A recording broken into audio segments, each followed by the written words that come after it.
জীবনে দুই ধরনের মানুষের কাছ থেকে দূরে থাকো। এক ব্যস্ত মানুষ, দুই স্বার্থপর মানুষ। কারণ ব্যস্ত মানুষগুলো তার ইচ্ছে মতো তোমার সাথে কথা বলবে, আর স্বার্থপর মানুষগুলো তার দরকারে তোমার সাথে কথা বলবে।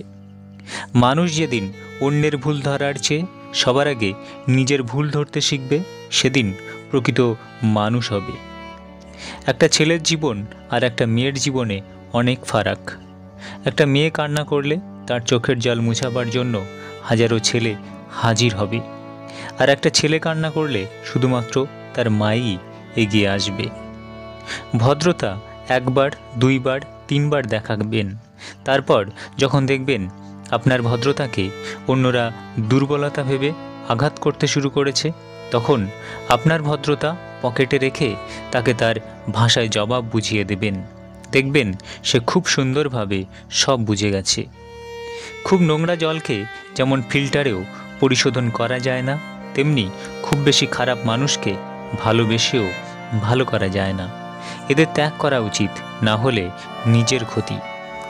শ্রীকৃষ্ণ বলেছেন, মানুষের দুটো পা, দুটো হাত, দুটো কান আছে, অথচ জিহ্বা একটা। কেন? জিহ্বাকে রক্ষা করার জন্য অসংখ্য দাঁতও আছে, কিন্তু জিহ্বা একটা।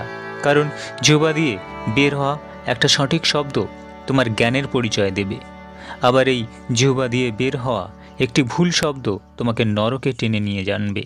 অর্থাৎ শব্দ হলো ব্রহ্ম, শব্দের ব্যবহার ভেবে করুন। ঠাট্টার ছলে যে তোমাকে মানুষের সামনে অপমান করে, তাকে বন্ধু বানিও না। সময়ের সাথে সাথে যদি ভালোবাসা কমে যায়, তাহলে বুঝে নেবেন এটা কখনোই ভালোবাসা ছিল না, এটা ছিল সময়ের প্রয়োজনে একটু ভালো লাগা। জীবনের বাস্তবতা, যদি সাহসী হও তাহলে লোকে উগ্র বলবে, যদি সরল হও তাহলে লোকে পাগল বলবে, যদি চালাক হও তাহলে লোকে নিন্দা করবে, যদি উদার মনের হও তাহলে লোকে বোকা বলবে, যদি কাউকে সাহায্য করো তাহলে লোকে বিদ্রূপ করবে, যদি বিনয়ী হও তাহলে লোকে দুর্বল ভাববে। আসলে মানুষ কি যে চায় তারা নিজেই জানে না। জীবনের কোনো কিছুতেই মানুষ শান্তি খুঁজে পাচ্ছে না। সুন্দর হওয়া মানে একটা অসাধারণ মুখমণ্ডলের উপস্থিতি বোঝায় না। সৌন্দর্য মানে একটা অসাধারণ মন, একটা অসাধারণ হৃদয়, আর একটা অসাধারণ আত্মা। যার কাছে এই তিনটে আছে, সেই প্রকৃত সুন্দর। অনেক জায়গায় পাঁচিলের গায়ে লেখা থাকে, কুকুর হইতে সাবধান।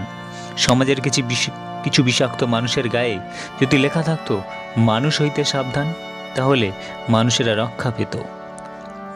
বাস্তবতার ভিড়ে, ব্যস্ততার কাছে আমাদের সকলকেই একটা সময় নিজেকে সঁপে দিতে হয়।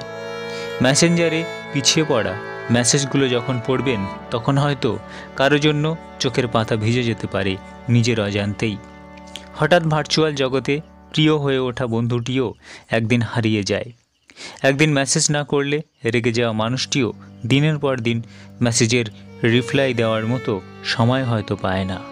এটাই বাস্তবতা। বাস্তবতার কাছে আমরা সবাই পরাজিত।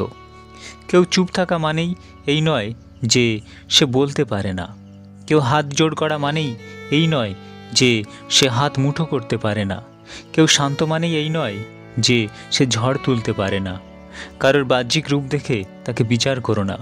বাঁধ ভাঙলে শান্ত নদীও বন্যায় সব ভাসিয়ে দেয়। বাস্তব এটাই, যে চায় সে পায় না, আর যে পায় সে অবহেলা করে। ভালোবাসার মধ্যে অদ্ভুত এক মায়া আছে। কষ্ট পেলেও ছাড়া যায় না, আবার মন ভেঙে গেলেও ঘৃণা করা যায় না। আমাদের জীবন তো মাত্র কয়েক দিনের, তার মধ্যে এত রাগ অভিমান কিসের? কেউ ভুল করলে ক্ষমা করে দিন, আপনি ভুল করলে ক্ষমা চেয়ে নিন। জীবন শেষ হয়ে গেলে আর সুযোগ আসবে না। পৃথিবীতে সবাই শুধু স্বার্থ বোঝে। শীতের সময় যে রোদকে মানুষ ভালোবাসে, গরমে সেই রোদকেই মানুষ তিরস্কার করে। সুতরাং মানুষের কাছে তোমার মূল্য ততদিন, তোমাকে তার প্রয়োজন যতদিন। স্বপ্নের জগৎ তাদের কাছে সুন্দর যারা এখনো বাস্তবের সাথে ধাক্কা খায়নি। উচিত কথা বলা মানুষগুলো সব সময় সবার কাছে একটু খারাপই হয়। পৃথিবীর সবচেয়ে পুরাতন যন্ত্রের নাম ষড়যন্ত্র, যা যুগের পর যুগ সার্ভিসিং ছাড়াই চলছে। টিকটিকি রাতভর হাজার হাজার পোকামাকড় খেয়ে সকাল হতেই কোনো দেবদেবী বা মহাপুরুষের ছবির পিছনে লুকিয়ে পড়ে। আমাদের দেশের কিছু রাজনৈতিক নেতার চরিত্র ঠিক কেমনই। অপমানগুলো সহ্য করে হালকা হেসে বেরিয়ে আসতে হয়, কারণ সময় একদিন ঠিক বুঝিয়ে দেবে ভুলটা ওদেরই ছিল, তোমার নয়। বদলে যায়নি, আগের মতোই আছি, পার্থক্য একটাই, আগে অন্ধ ছিলাম, এখন দেখতে শিখেছি। জীবনের খারাপ সময়গুলো অনেক কিছু শেখায়, একা থাকতে শেখায়, সাহসী হতে শেখায়, ধৈর্যশীল হতে শেখায়। জীবনের মানে বুঝতে শেখায়, পরিস্থিতি মানিয়ে নিতে শেখায়, শক্তিশালী হতে শেখায়, মানুষ চিনতে শেখায়। লোকে কি ভাববে তা ভেবে কিছু করো না, মনে রাখবে জীবনটা তোমার, লোকের না।